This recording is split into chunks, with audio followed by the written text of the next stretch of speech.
तो spherical refracting surface क्या होता है? स्फेरिकल रिफ्रैक्टिंग सरफेसेस, इसके बारे में सबसे पहले बात कर लेते हैं।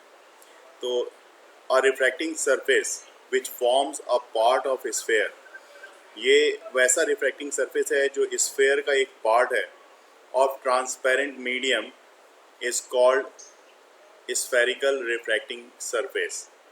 तो नेचुरल सी बात है, यहाँ पे जो बात कही जा रही है वो ट्रांसपेरेंट है। जो स्फेरिकल सरफेस, जो भी स्फेरिकल सरफेस आप ले रहे हो, अभी मैं यहाँ पे इसके आगे भी देखूंगा कि ये स्फेरिकल सरफेस जो है दो टाइप का है हमारे पास यहाँ पे दिया हुआ है।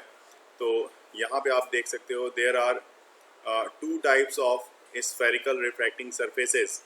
दो तरह के स्फेरिकल रिफ्रैक्टिंग सरफेसेस हैं। लेकिन इससे पहले कि ये जो स्फेरिकल रिफ्रैक्टिंग सरफेस है इसके बारे में आपको बता दिया जाए कि ये आपका ट्रांसपेरेंट मीडियम का है, ठीक है, और एक स्फेयर का पार्ट है, पार्ट ऑफ स्फेयर। तो यहाँ पे ये भी देखना जरूरी होगा किस चीज़ का पार्ट है। तो it is a part of sphere और ट्रांसपेरेंट मीडियम, ये दोनों ही चीज़ यहाँ पे इंपॉर्टेंट है हमारे लिए। तो part of sphere as well as transparent medium is called the spherical refracting surfaces. अब इट डजेंट मैटर कि स्फेरिकल सरफेस में कौन सा होगा, मतलब स्फेरिकल में हो सकता है कॉन्वेक्स स्फेरिकल रिफ्रैक्टिंग सरफेस भी हो सकता है कॉन्वेक्स स्फेरिकल रिफ्रैक्टिंग सरफेस भी हो। तो नंबर 1 में पहला मैंने आपके लिए लिया है वो है कॉन्वेक्स स्फेरिकल रिफ्रैक्टिंग सरफेस। जी हाँ, सबसे पहला मैं आपके साथ डिस्कस कर रहा हूँ कॉन्वेक्स स्फेरिकल रिफ्रैक्टिंग सरफेस। तो इसके बारे में आपको बता दूँ, तो कॉन्वेक्स स्फेरिकल रिफ्रैक्टिंग सरफेसेस ये कैसा होता है? तो spherical refracting surface which is convex towards the rarer medium। अब देखो यहाँ पे डायग्राम में आपको देखने को मिल रहा होगा रेयरर मीडियम ये है हमारे पास। इस तरफ लेफ्ट साइड में मैं दिखा रहा हूँ ये रेयरर मीडियम है, और इस तरफ ये जो सरफेस है ये इस तरह का कॉन्वेक्स सरफेस इस तरह का बना हुआ है, ठीक है। तो जिस तरफ रेयरर मीडियम है उस तरफ कॉन्वेक्स होना चाहिए, ये कह रहा है। तो और towards the rare medium is called convex spherical refracting surface, इसको कॉन्वेक्स स्फेरिकल रिफ्रैक्टिंग सरफेस बोलेंगे। यहाँ पे आप देखो रेड कलर से मैंने दिखाया है प्रिंसिपल एक्सिस को।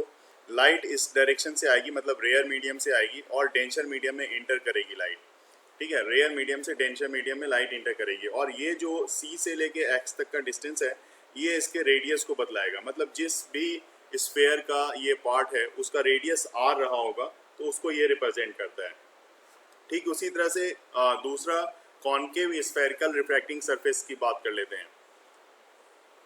कॉन्वेक्स ये जो कॉन्केव सरफेस है, कॉन्केव सरफेस में यहाँ पे रेडियस मैंने बाहर दिखाया है, रेड कलर से मैंने प्रिंसिपल एक्सिस को दिखाने की कोशिश की है। तो ये वाला जो है हमारा ये प्रिंसिपल एक्सिस है, प्रिंसिपल एक्सिस रेड वाला जो है वो प्रिंसिपल एक्सिस है। और साथ ही साथ यहाँ पे लेफ्ट साइड में ही हम लोग रेयर मीडियम मान रहे हैं, ये μ2 से रिप्रेजेंट किया है, और राइट साइड में μ2 से μ1 से रेयर मीडियम को और μ2 से डेंसर मीडियम को, ठीक है। लाइट जब भी इंटर करेगी वो लेफ्ट साइड से इंटर करेगी। तो ये चीज़ यहाँ पे हमें देखना था। दोनों के बारे में बता दूँ, न्यू कार्टेशियन साइन कन्वेंशन, इसमें फर्स्ट है all the distances are measured from the pole of the refracting surfaces spherical surface. अब ये चीज़ आपको पता है, यही काम हमने लेंस में भी किया था, सारा मेजरमेंट हमने पोल से ही किया था, इवन हमने मिरर के लिए भी सेम चीज़ किया था। तो all the distances are measured from the pole of the refracting spherical surface. Number 2 है हमारे पास the distances measured in the direction of incident light are taken as positive. जो डिस्टेंस मेजर्ड की जा रही है डायरेक्शन में, in the direction of incident light, जिस डायरेक्शन से लाइट आ रही है, ठीक है, उसको यहाँ पे इसने पॉजिटिव कंसीडर किया है, taken as positive. And those measured in the direction opposite to the incident light are taken as negative. तो क्या पॉजिटिव लेना है क्या निगेटिव, ये चीज़ यहाँ पे आपको क्लियर हो जाएगा। इसके बाद एक थर्ड पॉइंट भी है, वो भी मैं आपको यहाँ पे बता देता हूँ।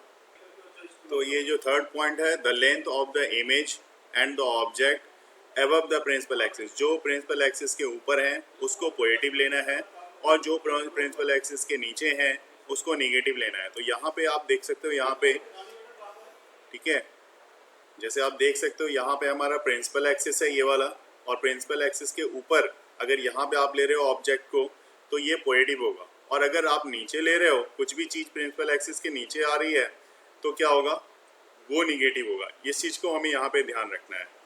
तो ये दोनों ही केस में होगा, मतलब आपके कॉन्वेक्स सरफेस और कॉनकेव सरफेस दोनों ही सरफेस के लिए सेम बात होगी।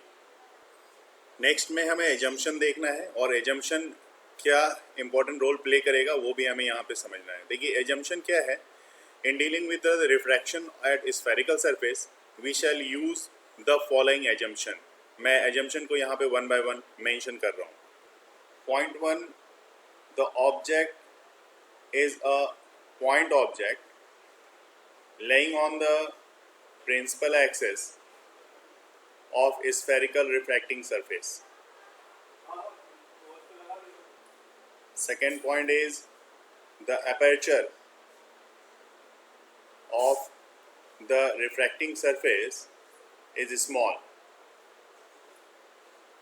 And the third point is the incident and the refracted rays makes a small angle with principal axis, so that sin I considered to be almost equal to I and sin R almost considered as a R.